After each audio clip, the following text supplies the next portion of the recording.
Salut à tous, aujourd'hui on fait dans du sans fil, on va tester la Roccat Cane Aimo 200, une souris sans fil mais qui manque pas en performance. Elle a vraiment rien à envier aux Logitech ou aux Razer qui sont à plus de 150 euros. Cette souris là elle adapte au FPS, elle est assez grosse aussi pour les grosses mains. On verra un petit peu ce qu'elle a dans le ventre, c'est parti pour le test. On va démarrer l'unboxing, on a ainsi un packaging vraiment très sympa, design avec une photo de la souris en taille réelle sur le devant, une souris de conception et design allemand depuis 2007. Sous le côté gauche, on a quelques données techniques. On peut jouer jusqu'à 50 heures d'affilée avec une recharge complète, peut-être un peu moins si on est un hardcore gamer. On a un capteur de 16 000 dpi, 50 millions de clics garantis. On a un taux d'interrogation de 1 milliseconde et on a des LED aussi RGB de 16,8 millions de couleurs. Sous le côté arrière, on peut lire qu'elle est dotée de switch précis et très rapide. On peut utiliser la souris 4 semaines en utilisation normale avec une seule recharge. Et elle est équipée aussi des LED intelligentes qui s'appellent Aimo, qui gèrent même leur consommation en énergie quand on est sur batterie.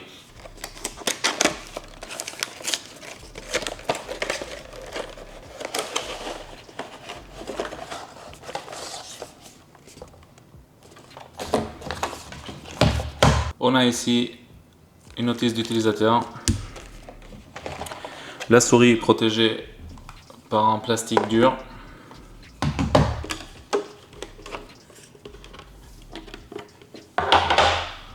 On a le petit récepteur qui va sur l'ordinateur et un petit dock USB.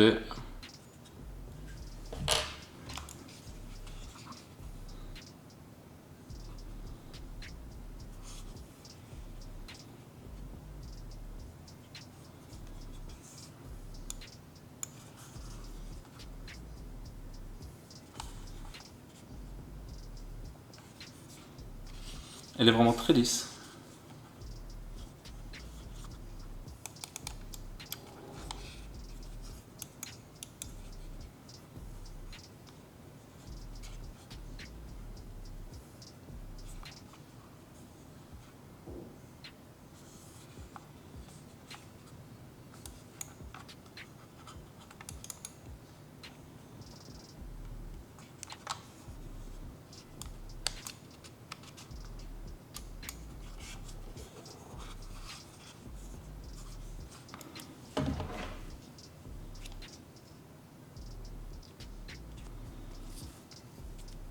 On a ici un câble tressé pour ceux qui veulent jouer avec le fil ou pour recharger la souris en micro USB. Et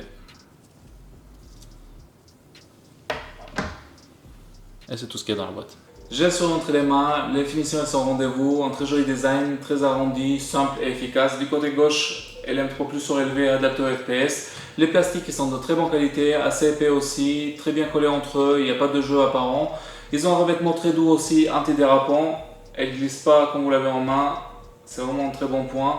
Par contre, le revêtement il est très salissant. Dès que vous posez votre doigt dessus, il y a la trace qui apparaît instantanément et ça c'est vraiment dommage. Je conseille même de prendre la version blanche si vous pouvez. C'est une souris très grande, il faut l'utiliser avec des grandes mains ou des mains moyennes. Si vous avez des petites mains, elle n'est pas adaptée à vous, il faudra changer de modèle. Elle pèse seulement 105 grammes, je trouve que c'est assez léger pour une souris qui embarque une batterie et qui est sans fil. Sinon au niveau design, rien à dire, elle est vraiment très bien et très jolie. La souris dispose de 6 boutons personnalisables avec des clics en titane, c'est une technologie maison de chez Roccat. C'est des clics vraiment très réactifs et ça sent très bien à l'oreille aussi, un petit peu métallisé. Ils reviennent bien, très élastiques. Les boutons latéraux aussi très réactifs, assez gros, vous avez juste besoin de glisser le doigt pour venir chercher le deuxième bouton, très bon point. La molette elle est assez dure à mon goût. Sinon le clic il est bien et elle fait pas de jeu. Sur la partie arrière on a un bouton pour venir connecter la souris à l'ordinateur, mais celui-ci il n'est pas nécessaire parce qu'elle se connecte automatiquement, je comprends même pas pourquoi on l'a mis. On a un switch aussi on-off pour allumer ou éteindre la souris. Elle dispose d'une prise micro USB ici pour connecter la souris à un ordinateur pour jouer avec le câble ou pour la recharger. Ce câble-ci, il est propriétaire, vous voyez, il faut le glisser sur des rails pour que ça rentre. Et vous ne pouvez pas utiliser notre câble micro USB, et ça c'est dommage. Le câble, il est tressé, il fait 1,80 m, il est assez souple aussi et très réactif, c'est très bien. Elle embarque un capteur optique de 16 000 dpi de chez Pixar, en collaboration avec Roccat. On a un capteur nouveau qui s'appelle All Eye, œil de chouette, c'est un capteur vraiment très performant et rapide dans les jeux comme dans les applications. C'est vraiment, les performances elles sont là, elle n'a pas de bug en particulier, ça fait vraiment une concurrente sérieuse pour Razer ou pour Logitech avec un prix moindre pour le marché actuel. Niveau glisse, la souris elle est vraiment très bien, avec fil ou sans fil, elle est très agréable d'utiliser. Sur n'importe quelle superficie, elle n'a pas d'accroche, elle est vraiment très régulière. Elle embarque 4 gros patins de très bonne qualité en téflon, un en bas, deux en haut et un qui fait le tour du capteur. C'est tout ce qu'il faut, elle est vraiment parfaite niveau glisse.